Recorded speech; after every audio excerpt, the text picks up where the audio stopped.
3, 2, 1. Welcome once again to Home Care Connection, brought to you by the Rutland Area Visiting Nurse Association and Hospice. Flu season is coming fast, and today on Home Care Connection, we're going to tell you about the best ways to prevent the flu and the importance of flu vaccinations. Joining me today on the program are Jan Hansen, manager of RAVNAH's Community and Occupational Health Services. Good morning, Harry. Good morning. And Teresa Smelzenbach, the agency's executive assistant, who in today's show will be talking about her role in flu clinics. Good morning, Harry. Hi, Teresa. So let's get right to it. Let's talk about how we can help people avoid getting the flu and why it's a good idea to be immunized. Well, the CDC says the first approach to not getting the flu is to get a flu shot. And then secondly, there are some common sense things we can do so that we don't get the flu. Frequent hand washing, staying away from people who you know have the flu, getting enough rest, eating a healthy diet. All of those things will help to keep us healthy and hopefully will protect us from the flu. And you know, it's funny because you talk about hand washing. Hand washing really is one of those, it seems almost like when you know how serious the flu is, hand washing is one of those things that it seems like, how could that possibly help? But it really is a gigantic Yeah, it really does. Preventative, is it not? There are all kinds of viruses and bacteria on all kinds of surfaces. And so hand washing or using the bacterial or the antibacterial hand sanitizers are helpful. Because it keeps our hands germ-free for the most part. Yes, exactly. Great. When is flu season in Vermont? Flu season in Vermont typically is January, February, and March. Okay. And I happen to look back to see when we peaked for the flu. And actually, according to the CDC, 48% of the time the flu here peaks in February. Really? There Wow. have been times, however, there was a year when the flu actually peaked in October, and there was another year when it peaked in December. But for the majority of the time, our flu season peaks in February. Wow. So when we talk about the flu, really, and we talk about flu season, you know, I think it's important for folks to understand maybe how serious the flu is as an illness. I mean, how serious is the flu as an illness? Well, we are particularly concerned, and the people who suffer most greatly from the flu are the extremes of age, and that is very young children and the elderly. And the flu comes with its own set of signs and symptoms, which you know well, and please feel free to share. I will. However, the flu also can come with complications. And so people who already have chronic illnesses such as respiratory problems, cardiac disease, and diabetes, it may worsen those conditions and can also progress to pneumonia. And so a lot of the hospitalizations that we see from the flu are people who have developed pneumonia or a worsening of their pre-existing chronic condition. Well, and you know, maybe perhaps on cue, but I think it is timely when you talk about the way the flu impacts people and why it's so serious. As you know, for the better part of the last 14 years, with the exception of last year, I have religiously gotten my flu shot every fall, and during that period of time, never contracted the flu. And then last year, for whatever reason, I can't even explain it, I did not get a flu shot. And again, unfortunately, as you know, I did contract the flu. And what really struck me was that the flu really does impact, it seems, like every system in your body. I was prepared, if you will, for the headache, for the coughing, maybe for the chest congestion, for the fever. I was having trouble sleeping. I was in pain everywhere. I couldn't believe. And then when I went to the doctor and they actually said, "You have the flu," I'm like, but all of these other things are bothering me, and he said to me, that's actually pretty normal. Yeah. The flu can cause inflammation of your muscles, which accounts for some of the soreness that you have, and also some inflammation of the central nervous system, which explains some of your headache as well as funny dreams, That was unbelievable. and not sleeping. I could not. I was waking up in the middle of the night and actually sort of like scared. Yeah. And when it turned out that that was a symptom of the flu, I said, how is this possible? And he said, because it affects your entire body. So naturally, if you have an underdeveloped immune system like a baby might, or as some of our older folks might, it's pretty clear that that could result in some fairly serious complications. Yep, absolutely. And so you're going to be my first person to get the flu shot this year, aren't you, Harry? Well, certainly at the VNA I will be. But really, then who really should get flu shots, other than me, of course, because clearly I need to get a flu shot. Yeah. Flu shots are recommended for everyone 6 months and older. Oh, okay. That's everyone. Okay, good. Yep. Well, I can attest to the fact that, I consider myself a fairly healthy individual, and boy, oh boy, doesn't matter how strong you are, if you get the flu, you're going to be hurting. Yeah. Okay, good. So anybody over 6 months of age, and when's the best time to get a flu shot? The CDC says that we should get our flu shots as soon as the vaccine becomes available. Oh, okay. And that's a very good general statement. Okay. But bear in mind, there have been times when the vaccine has not become available until October or November. Or there have been shortages of vaccine. The last 2 years, the vaccine has been available in August. Okay. And so you see that there's a lot of flu shot activity at the end of the summer when nobody is thinking about having a flu shot. Sure, that makes sense. But the recommendation is to get it as soon as it becomes available. Okay, and we already have scheduled, we've already had a few flu clinics, and we're going to have more moving forward, are we not? Yeah, our first flu clinic was the third week in September, public clinic. Yeah. And our clinics are scheduled out, now scheduling into November. That's great. And again, if the sort of flu season in Vermont is January, February, and March, then getting a flu shot September, October, November is certainly... Certainly by December. Yeah. Although the CDC, again, does say that you can immunize throughout the flu season. Okay, that's great. Yeah, well, again, I guess if you don't have it and you get it, the chances are that much better chances are that you won't get it. Yeah. So, okay, so we do know that there are many businesses and physicians that offer flu shots. Why bring the clinics out to, let me take a step back. When you talk about public clinics that RAVNAH provides, what we're really talking about is actually our clinics are sort of out in the communities that we serve throughout Rutland County in the northwestern portion of Bennington County. Exactly. Why do we bring those clinics out into the communities for the residents there? Well, first of all, in response to the fact that there are many, many businesses that are offering flu shots. The pharmacies, the supermarkets, certainly the physicians' offices, many of them. And that's actually a very good thing. Yeah. Because it's important that people have options for convenient ways to become immunized. Every year, less than 50% of the population gets a flu shot. Wow. And the Healthy People Vermont, Healthy People 2020 goals are to immunize 85% of the population. Wow. And so there's more than enough people around that need flu shots. Yeah. We do what businesses can't do, and that is we can bring our services to the surrounding communities. Sure. And so we've had flu clinics, yes, we've had them in Rutland, but we've been in Wallingford already this year, in North Clarendon. We're going next week to Brandon and to Pittsford. We're going to be in West Rutland, in Castleton. We've been in Fairhaven already, in Benson, going to Ira, going to Rupert, going to Dorset.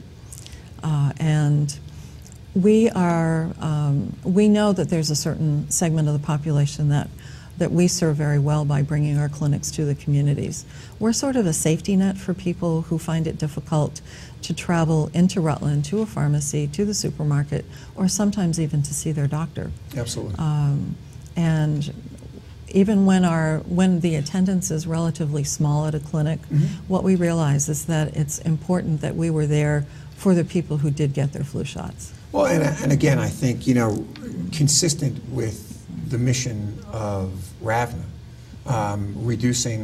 eliminating, in many cases, the barriers to receiving quality health care at home or in my community. I mean, it's very consistent with the agency's mission. We're trying to work on that aspect of access. Sure, and that's a huge, I think, adds value to a community quality of life. So let's talk about the clinics then. I mean, because this is a show about flu shots. This is a show about flu season. Let's talk about the clinics. You know, what in the communities do we offer, and who and how many people tend to attend the clinics? The numbers vary. Makes sense. And we find that about half of the people that we serve in our public clinics are 65 and older. Okay. So we're making it easy for those people to have access to their flu shots. As far as how many people attend, depending on the location of the clinic, it can be anywhere from 200 to 25. Yeah. And regardless of the numbers, it's still important that we're there. Absolutely. And again, I mean, not to be redundant, but it's like you just said a moment ago, I mean, access here is one of our central missions. So even if one person showed up, that would have been one person that might likely not have gotten a flu shot for that. And I know that that's the case in some of the places we've been. Absolutely. And again, I think that it does not diminish the value of the clinic. So, okay, so we've talked about the clinics, and we've talked about how and who should get flu shots. What about the vaccine itself? The vaccine, as I understand it, and I'll let you answer the question. Obviously, we're protecting people, immunizing people against the flu. But is there a particular type of flu, or is it particular makeup? What is the flu vaccine? The flu vaccine every year contains protection against whatever the two common type A viruses are and a type B virus. Okay. And so last year the flu vaccine was protecting for H1N1 and another type A virus, which is H3N2. Okay. And then a type B virus. The vaccine this year is exactly the same as last year. Okay, and for just so H1N1 is swine flu, is that fair? Yes. Okay. Yep. So is H1N1, is it still considered a threat this year? It is a causative virus of the flu. Okay. Oh, okay. Okay. So immunizing against it would, so the answer to the question sort of would be yes. I wouldn't call it a threat. Right. But it is, the H1N1 is a causative virus. Sure. And therefore well worth being immunized against. Absolutely. Okay. So RAVNAH also offers, excuse me, something that's called a high-dose vaccine. What is it, and who should get high-dose vaccines? Last year, one of the major manufacturers of vaccine put on the market a vaccine that they consider to be high-dose. Okay. And it contains 4 times the amount of antigen, which is the little irritation to your immune system that causes you to produce antibodies. Got it. Than the regular vaccine. Okay. And it is designed for people 65 and older, because what we do know is that as we age, our immune systems don't function as effectively. Sure. And so the thinking was, if you produced more antibodies as a result of the high-dose vaccine, then you would be better protected against the flu. That makes sense. The CDC is studying it, and so they have not come out and said, yes, you should have this under these conditions, or no, you shouldn't. What the guidance from the CDC is that individuals who think they might want the high-dose vaccine should have that conversation with their physician. And just for the education of our audience, CDC is the Centers for Disease Control, which is a federal agency, that oversees a whole bunch of stuff Yes, it related does. to Yeah. viruses and viral infections and all sorts of stuff And like that. all kinds of health-related Yes. issues. Okay, Yeah. great. And so once people have a flu shot, like let's just say for the sake of argument, I know I'm already first on the list to get Oh, my yes, flu you are. shot. But once I have my flu shot, how long am I protected for? Again, the CDC says that the flu shot protects throughout the flu season. Okay.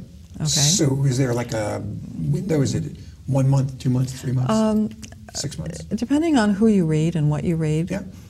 the duration of immunity runs somewhere between 4 and 8 months. Oh, okay, good. So as long as I'm sort of aware, at least Yeah. sort of, about when Yeah. the typical flu season is in my geographic location, that would be a good barometer for me Yeah. to figure out when. Yeah. And what we do know is that over time, the immunity to the immunity from the vaccine tends to decline. Okay. Which is why, even though this year's vaccine is the same as last year's, Yeah. and the viruses are the same, Yeah. you need another flu shot. Sure. And again, I we'll never question again the No, importance of flu shots. I know where your office is. Okay, good. So you often hear people say, and I'll tell you, I hear this all the time, that, they say that like the flu can give you the flu. I was fine, I got my flu shot, and then I had the flu. You Help me cannot with this. get the flu from the flu shot. The viruses that are in the vaccine have been killed. And so the body will recognize the vaccine, the antigens, Yes. as foreign and will develop antibodies against it. But you cannot get the flu from the flu shot. It was, in your particular case, strictly circumstantial. Oh yeah, no, yeah. Well, and again, and I didn't get a flu shot, so. Yeah. But I mean, again, I think there's no question about it. If in fact, and I think a lot of people who get colds where they have fever think they have the flu. But again, I'm quite comfortable saying after having the flu last year that I never had the flu before last year because I never felt that bad ever before. Yes, and you're not ever going to feel that way again. But I do think, though, that I mean, I've tried to say that, but it is. I think it's just one of those things. It's one of those sort of myths that is out there that is hard to debunk. Yeah. But you can't get the flu. You from cannot the flu get shot. the flu from the flu shot. Okay. I was about to say, you can get a sore arm at the injection site, some redness and some swelling at the injection site, but you cannot get the flu. Okay. Well, good. You heard it here first. So, in addition to the seasonal flu vaccine, we also offer pneumonia vaccines. Is that Yes, true we at the do. flu clinics? Yes, we do at our public clinics. Great. People have tended to think that the pneumonia vaccine is only for people 65 and older.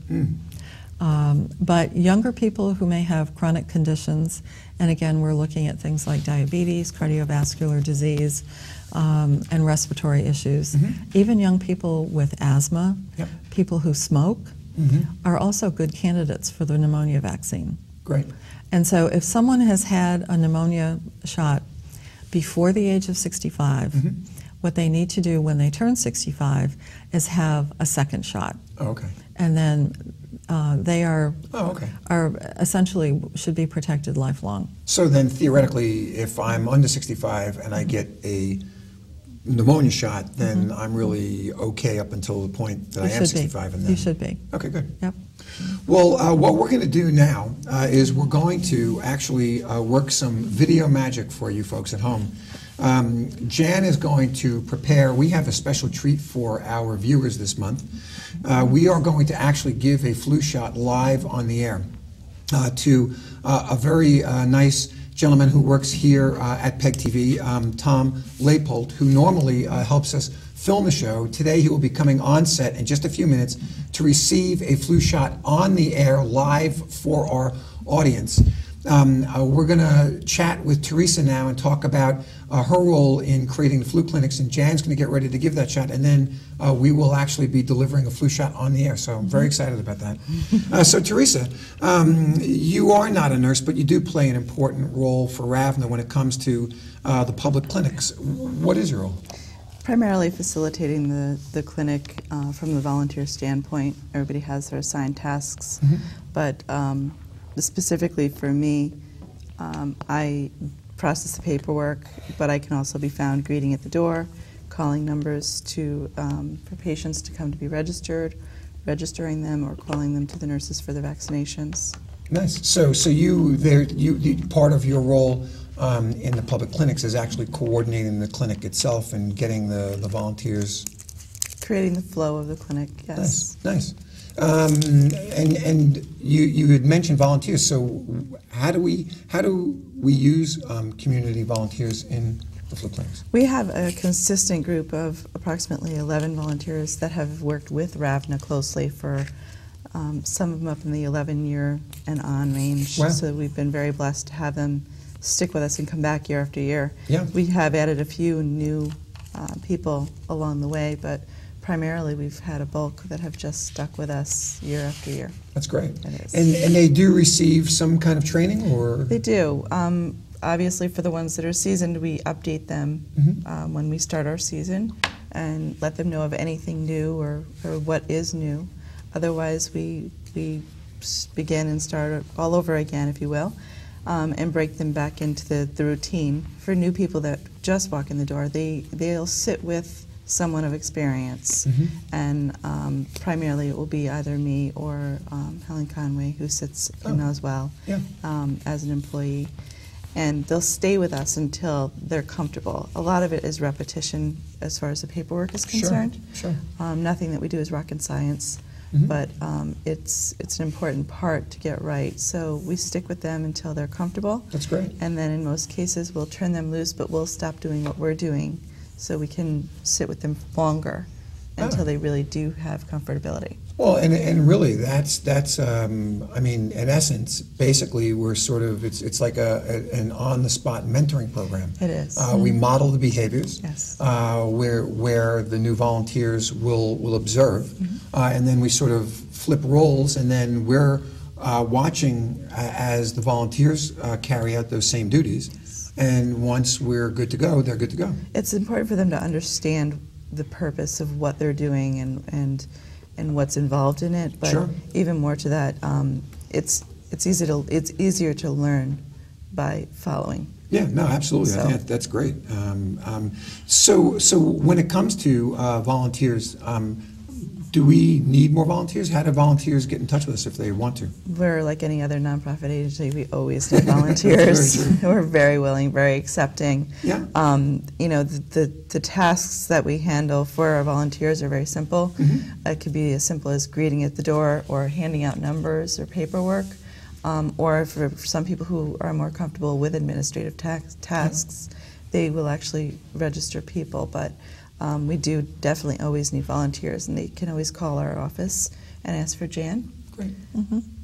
Good. And one of the really, we haven't talked about it yet, but one of the important roles that you play at the clinics is registering and people who walk in. And so the majority of the people who come to the clinics are Medicare covered patients, meaning that they're over age 65. Correct. So does Medicare actually cover the cost of the vaccination? Medicare does cover the cost of the vaccination, provided it carries Part B of Medicare. Good. And Part B is the, in simple terms, the outpatient part of Medicare. Great. If it doesn't, Medicare will not cover it. And what about others who are not on Medicare, like somebody perhaps with individual insurance or somebody on Medicaid, or even, frankly, somebody with no insurance at all? We do accept Green Mountain Care, which is the Medicare, or Medicaid, I'm sorry. Sure. But we're not set up to accept all insurances, so we would ask for payment from anyone else who came to our clinic, and they would be able to pay by cash, check, or charge. Okay. But it is also RAVNAH's philosophy to never turn away anyone for an inability to pay. Absolutely. Great. Well, for people who have not been to one of our clinics but are considering attending, what can they expect? Professionalism, respect, a friendly and hopefully a familiar face within at least the tenure we have, as well as being within the communities that our volunteers are with, and to be a trusted nurse administering a vaccine. Yeah, that's true. That's very true. And that's an important distinction, I think, the fact that the folks who provide the flu shots are trained nurses and do this really, quite regularly. We are about to transition, so there's no simple way to do it, but there's just one other question I had for you before you trade places with Tom was how can our viewers find out about where and when the clinics actually are? They can call our flu hotline. They can go to our website. They can check the local newspapers or call our office. For sure, we get them out there as best we can. Great. And a lot of them are consistent that we've always done. They can even contact the facilities themselves. Excellent. And ask when it will be for the year. Great, thank you. Well, thanks for joining us today. We're going to say goodbye to you now, and we're going to invite Tom on set, and we are going to, through the magic of modern television, bring you a live flu shot on the air. It's very exciting. It is.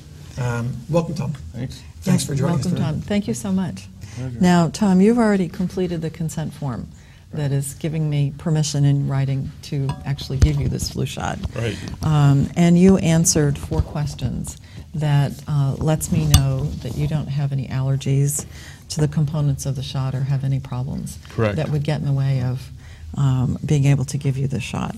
So we have such brave people that we work with. Well, I might be able to go home early because of this today. No. Sore arm. The shot's going to go up into this nice triangular muscle that you have up here. And clean it off with alcohol. Wipe the alcohol away so that it doesn't irritate when the needle goes in. This is a very small needle. It's good to know. By comparison, and it just goes in that little muscle just like that. And the click you hear is the needle retracting. It's that quick.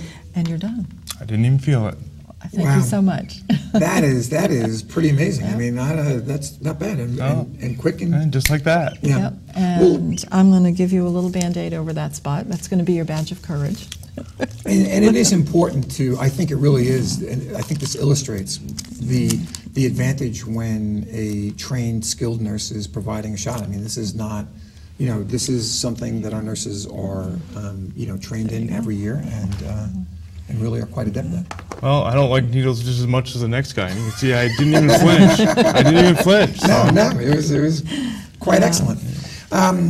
So yeah, Thank good. you. So now we are, since you were nice enough to join us, and since anyway, under normal circumstances, we would ask someone who gets a flu shot to stay seated for a few minutes after the flu shot, right? We actually ask people to wait about 15 minutes after they've had the shot, just in the event that they have some kind of reaction. And we travel not only with our vaccine to the clinics, but also with emergency kits as well, just in case somebody should respond in an adverse way. Right, and that would be more likely because they just did not realize that they were allergic to something. Or something, about something in the vaccine. Right. Yeah. So we're going to ask you to just stay with us as we wrap up the show, and actually you'll be here for a few minutes after we leave. Well, thank you. I appreciate it. Thanks. Thank you. Thank you, Tom. You're very brave.